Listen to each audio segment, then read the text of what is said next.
Hi kids, this is another late night ramble. This is part 2 of the suggestions, because there were a bunch of them and some of them require more talking about than others.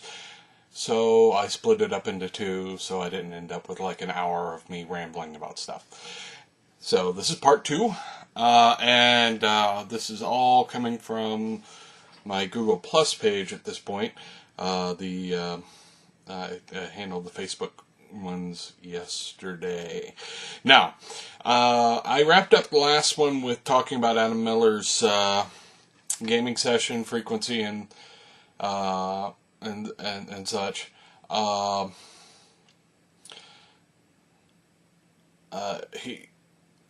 talked about specifically how often I think is an ideal time and the length of the session and so on.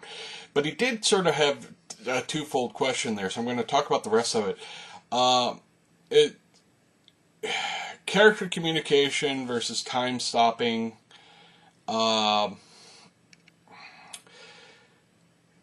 It's weird. So LARPing actually adds an element of, having broad swaths of time between events. And the reason for this is the events sometimes can be months apart, and you're spending a whole weekend playing that character, and you kind of want that experience to extend into a real time.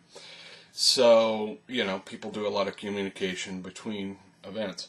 Tabletop, it doesn't happen as much, but it can. And the new version of the D&D actually includes some rules about, doing some downtime actions, which feels very much like somebody went to a LARP or something. I'm a little confused how that made it in, but yeah. So they definitely added some rule support for having, sort of downtime talking. Generally speaking, my rule of thumb when it comes to adventures and time stopping, if you're in the middle of the module, like if you're in the dungeon, there's some time stopping. If you have wrapped up, like, an adventure, if you've taken down the big bad for a particular arc, or you've made it out of the dungeon, and there is a reasonable display that things happen in between games, then let there be stuff between games. As far as character communication, I'm pretty open to that with tabletop games. Between games, as long as you don't get ridiculous about it. I mean, most people won't get ridiculous about it. So, let's see. Game mastering tips for new game master, according to Will Codas. Will wants to know about this. So, some game mastering tips for new game masters. Don't be afraid to look silly. It's okay to be silly.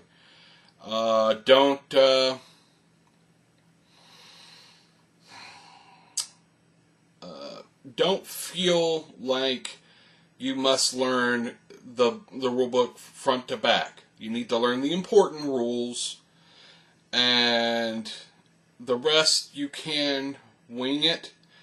Don't make it too much of a winging it, but don't stress about it, is what I'm saying. It can be a little daunting because there's all this stuff going on. Just learn the stuff that you have to deal with that session, and the hardcore stuff. And if something comes up, don't be afraid to ask the players who have played for a while, and say, listen, I'm not sure how this rule works. Ask them. It's fine. And last one, practice your voice. Try making weird character moments and character traits and do little things to make everything memorable. Don't just read the text out of a published adventure. Get into it like you're telling a story. Yeah, that's my thing. State of telepresence gaming, i.e. tabletop over the internet. It looks like the state of it's actually gotten much better. I kind of want to... I've been talking about doing a Roll20 game for a while. Roll20, for those of you who are unfamiliar, is a online tabletop environment where you can put up your maps. It even has a built-in die roller. You can do video chat through it, or you can use Google Hangouts and have it route through Google Hangouts. And it's really well designed for doing tabletop on the game. In fact, in some ways, it's better designed than doing the tabletop in person. This is not to say I wouldn't prefer doing tabletop in person, but things like having fog of war and such as elements of, the lighting is dynamically handled. If you get like the premium versions, the free versions, they're still fine. They're great, perfectly good. So I'm thinking that the state of tabletop online is actually better than it's been at any point in the past, and it looks like going forward is going to be continue to be good, honestly. Food. Better before, during, or after the game session. After, so that everybody can have their war stories, but during, have some kind of snacks, preferably healthy ones. We all love to do the nosh on something while, things are going on, and it's like having popcorn at a movie. The tendency is to get the junk food, and that's maybe not the best idea. My favorite at the table snack is clementines. Those little tiny oranges that are easy to peel and eat. I love those things. I love them to death. Another one that's good but not as good is the baby carrots. Baby carrots fill the space in you, but they're kind of bland, so you might want to have like a dip for them or something like that. But have something better than Doritos at the table. It's tempting to do the Doritos thing. It's tempting to do the junk food, but then you are talking about your health at that point. So work on that. But yeah, nosh at the table, actual meal after, so everybody can sort of shoot the breeze and say, oh, that was awesome, or, make plans for the next session, or what have you. It's a good way to sort of process what happened at the game, and so after game, definitely. I already talked about S. John Ross's four-sided die, Threat or Menace.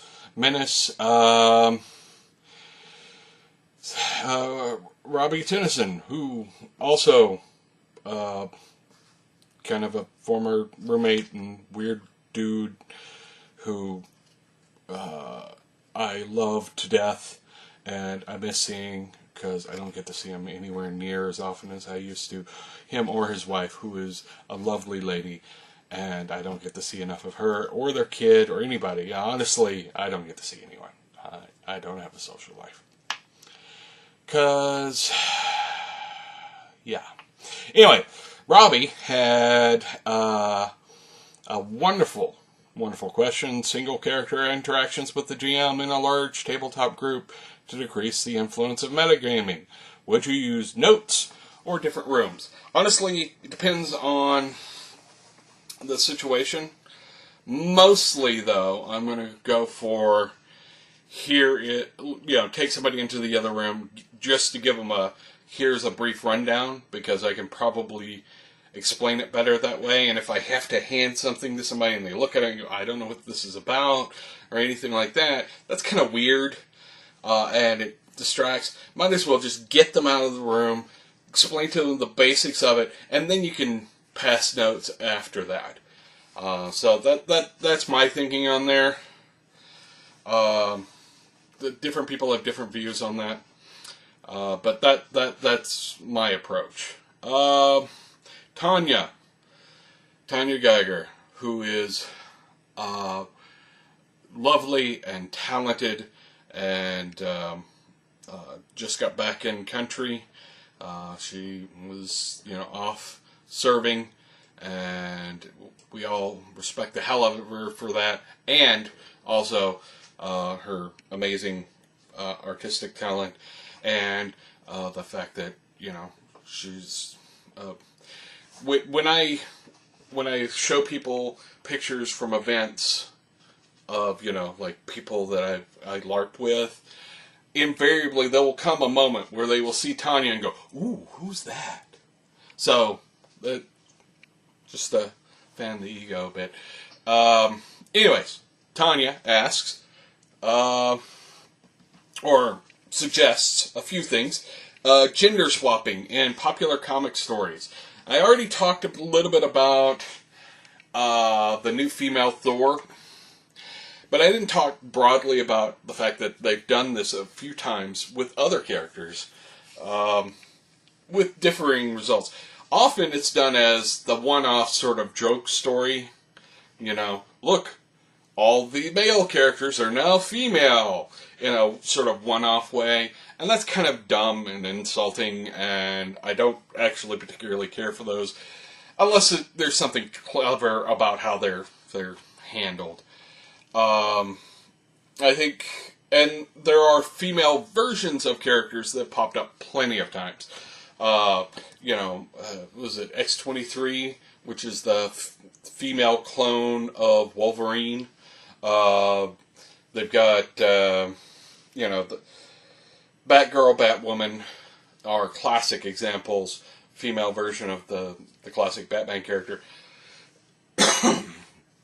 That said, they have decidedly separated themselves from the original character. They are no longer just hangers-on to Batman.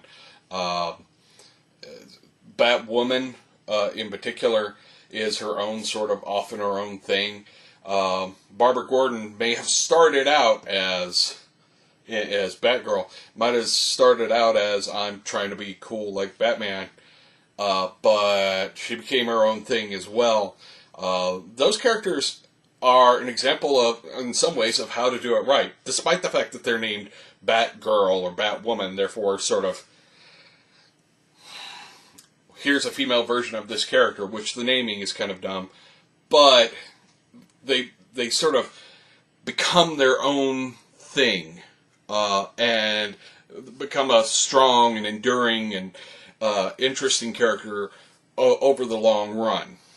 And I think that's a good way to go. She-Hulk, I think She-Hulk originally was kind of, maybe not the best thought out character idea, but once she got in the hands of really good writers, she's amazing.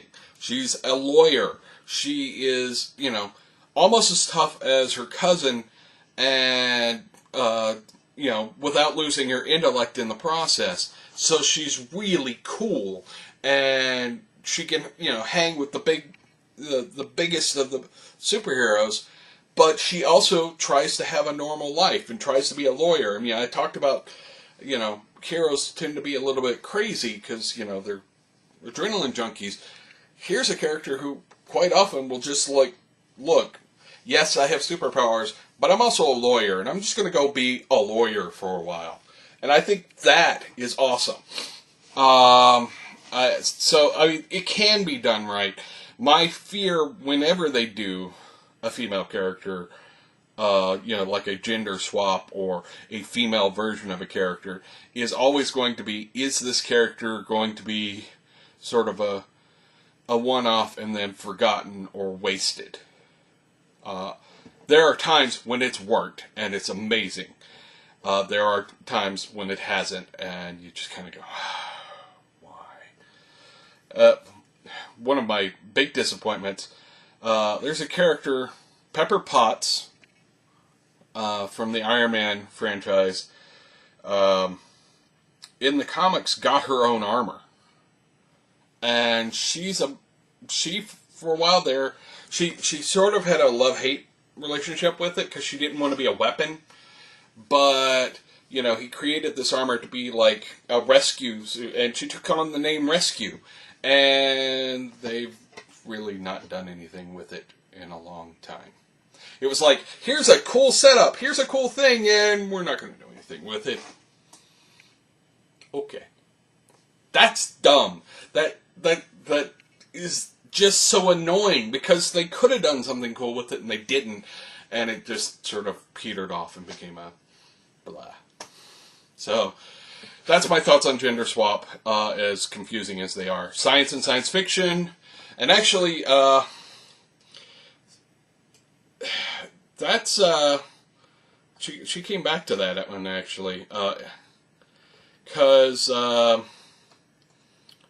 or actually other people brought that one up, because they were impressed with it. Jay Stembridge, who also old roommate of mine. I have a lot of roommates who watch, former roommates and LARPing buddies who watch the show. Hi guys! I miss all of you. So, science and science fiction. Specifically, how much is too much, and how much is not enough.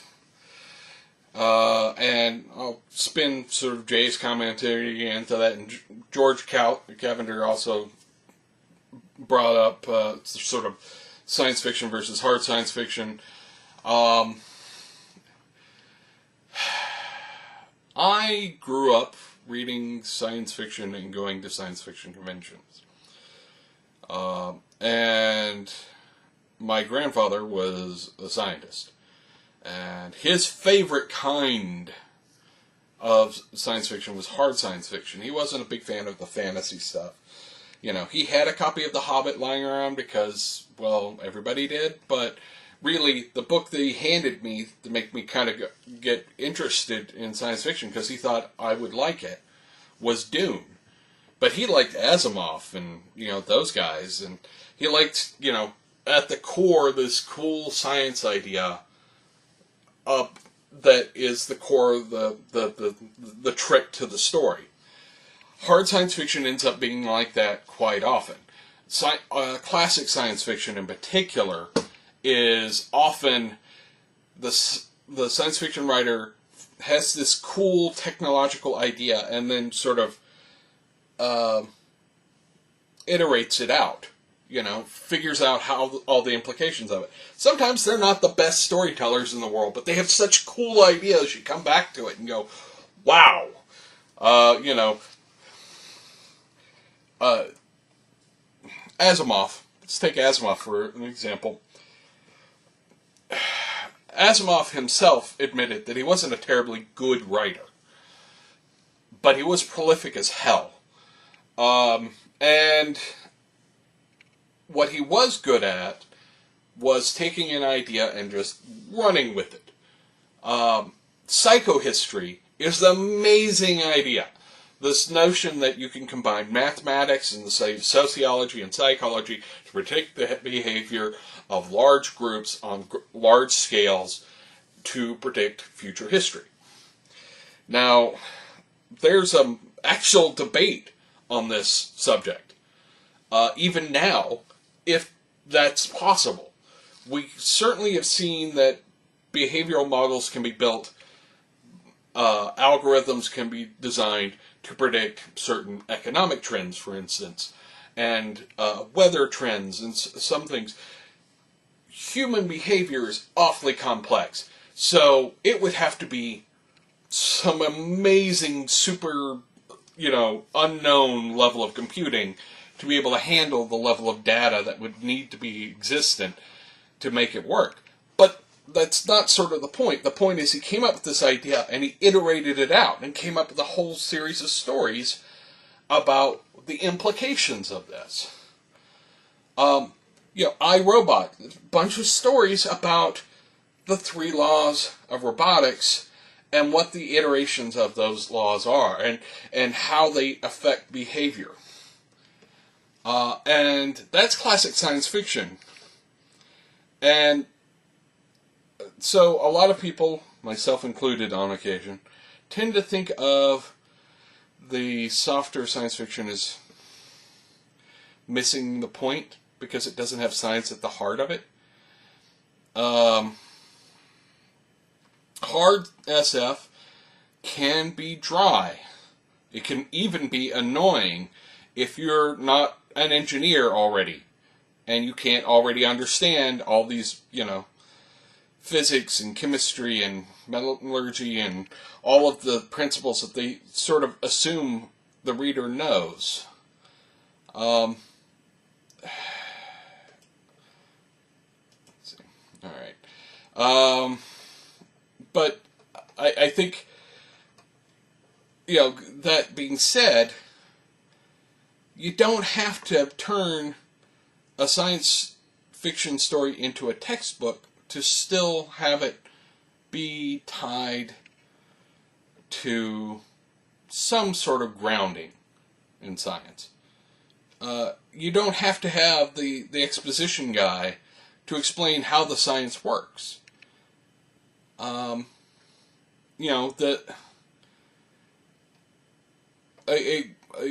a good science fiction story has lots of good storytelling that just happens to be constrained by certain rules, and those rules are based in science. Just like good fantasy is constrained by rules. It's just the rules are the ones that the writer comes up with, I guess. I'm not sure if I covered this subject enough, and I may have to come back to it. That said, another one that she brought up, which is excellent, your first tabletop session and how to be an awesome player. My first tabletop session, I was 9, and I was in Oak Ridge, and there was a D&D club at school, and I went to a session, and the teacher sort of let the older students run the games, and it was kind of neat. And I totally screwed up half the things I was doing. But it was... what was I playing? I was playing an elf. And I made that character like a dozen times over the years. And he was, all the cliches put together, really just sort of all cliche all the time. But, there's that moment where everybody's laughing at the jokes about the fire giant's daughter hugging some guy, and, and people are making the Bugs Bunny jokes, and I'll hug him and squeeze him and call him George. And, that moment in the session was like, oh, okay, I get it. This is why my mom does this. This is why I think this is awesome. And as to how to be an awesome player, I'm going to fall back on the Will Wheaton rule. Don't be a dick. Be involved. Pay attention to what's going on. Don't act like it's a burden for you to be there. Be nice to people. Try and be involved. That's really the best way to be a good player. She also brought up,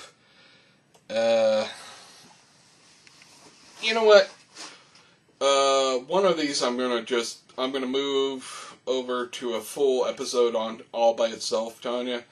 The segment on things that allow newbies and the curious to get involved in something would be kind of nifty. For example, I've always wondered about Batman comics. There's just so much.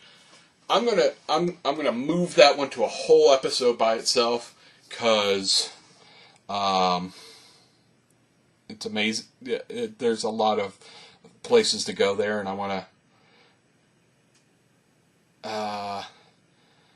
I want to let that one be an episode all its own. So Tanya, you get to be the one who gives me an idea for a whole episode all by Your Lonesome. So there. And George Cavender had a couple of them. One of my favorite themes and principles, Sympathetic Magic. Sympathetic Magic's kind of cool, but it's weird to try and pull off. The notion of sympathetic magic is if you have an object belonging to the person, you can tie effects to that object to have them affect that person. You know, the classic voodoo doll story, you know, where you have the doll and it's made with like some hair from the guy that you're trying to cast the spells on, and you stick it with needles and he feels pain. That's the classic example of sympathetic magic. There are a lot of ways that you can iterate that. You know, for instance, tying a spell to a bloodline, and then it affects everybody within that bloodline because they have a sympathetic mystical link. They are connected by this one thing that flies all the way through. I think that as an idea for broad plot magic kind of stuff, it's great. It's a little weird to deal with it in a game setting.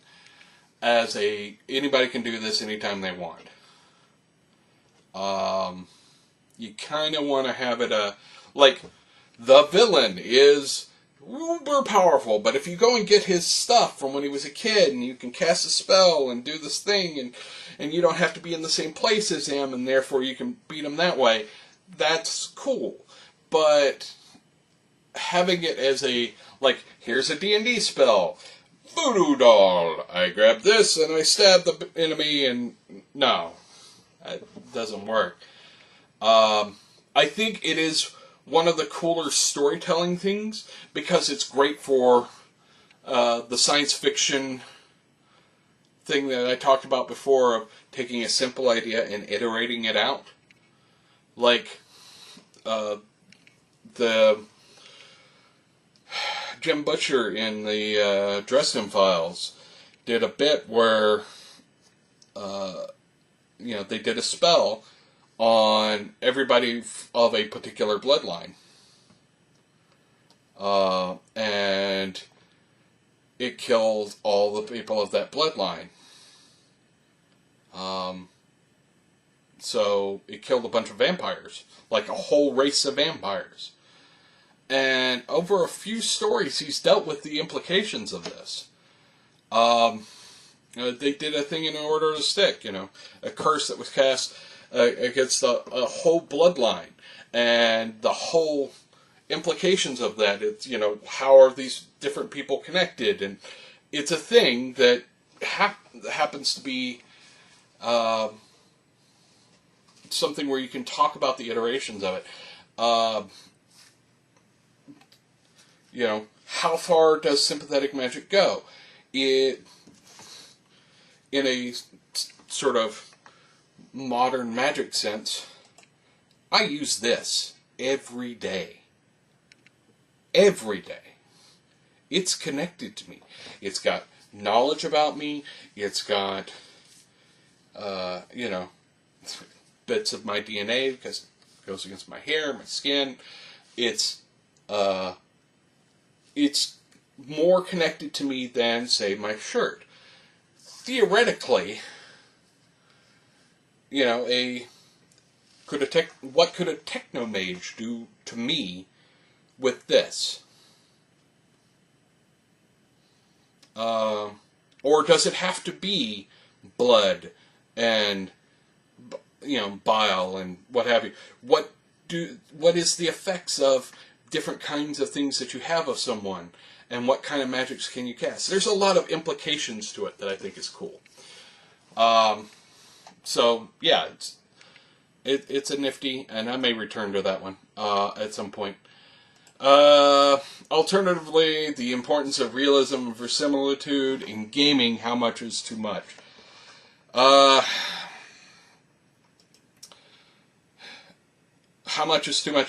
If your attention to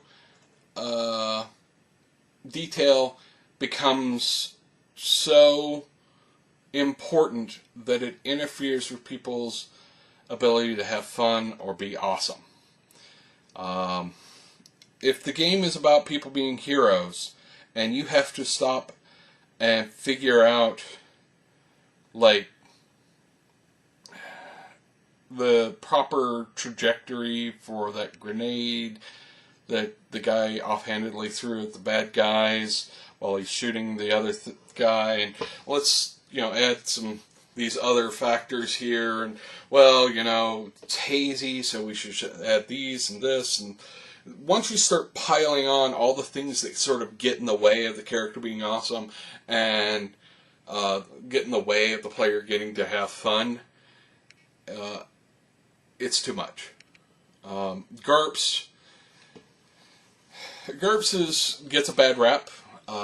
It's only as complex as you make it, but it includes all the things to make it complex. And a lot of people take it too far.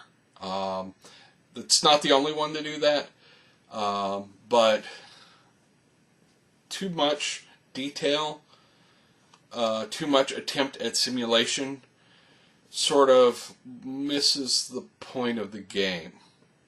Because the game is not necessarily to simulate. The game is supposed to be sort of an escape, an enjoyable sort of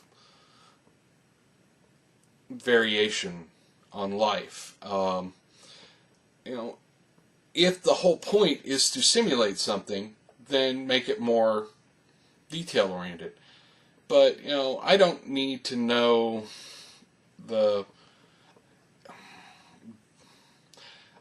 I shouldn't have to be able to make square roots in my head to run the combat in the game. I shouldn't have to, be referencing every chart ever to run a combat. Too much detail can be detrimental to having fun. Having the details be the accentuation of a moment, like if you're doing an adventure and you're in a submarine, you should have the moment or two of, okay, this is the situation. You can't go outside because the water pressure is this, and your ship has this problem and this problem and this problem. Adding the complications that the players have to deal with in-world is fine. It's when those complications turn into systemic problems that interfere with the flow of the game and people's ability to be awesome and be heroes. Unless the game's a horror game, in which case, even then, too much detail stops being horror and starts being being boring. Have enough details to make something interesting, I guess, is the point. But not so much that it becomes problematic. That's not really a great answer, is it? But it's the one I've got. It's 3:40 in the morning. It's 35 minutes, this episode, so I'm going to wrap it up. Night. Subscribe, like, share with all the peoples, and I apologize for going long. Probably should have broken this into 3 episodes. Talk to you later. Bye.